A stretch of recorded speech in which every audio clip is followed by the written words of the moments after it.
rasoa iao fiaina rasoa anila hotena ny labasy family zany ny malagasy ka mitady zay maso rany foko ray mantolo hoanao ry antarandolo mitady zay maso mitady zay maso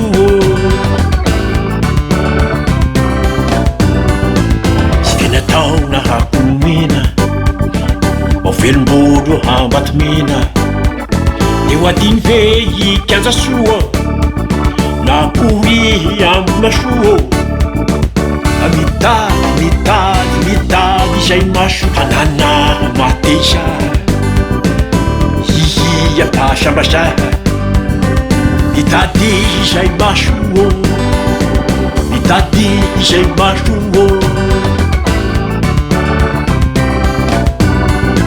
fotoana tsy mitsaha miady miatsanao ry andro antady fatoto afo to tsy akiato hoaitsay anao ry ivato ka mitady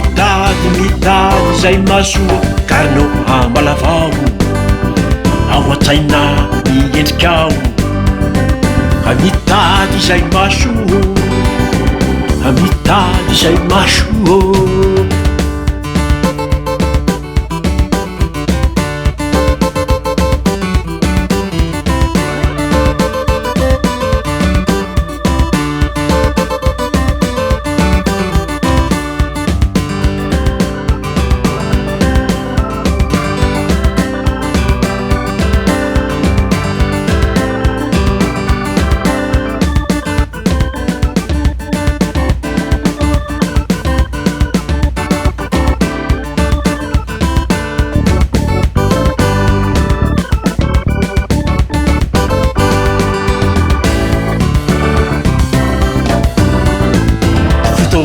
rano mafana ananao ry rano mafana farafangana sy manakara hasanarive overanjara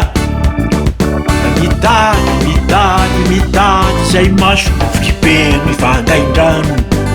ty zanakareo mba tsofrano ty zanakareo mba tsofrano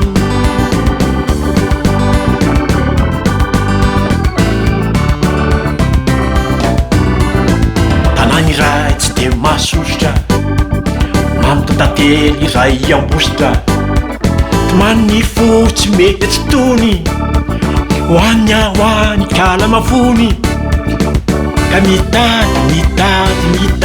zay maso aoy ambatolaiky soa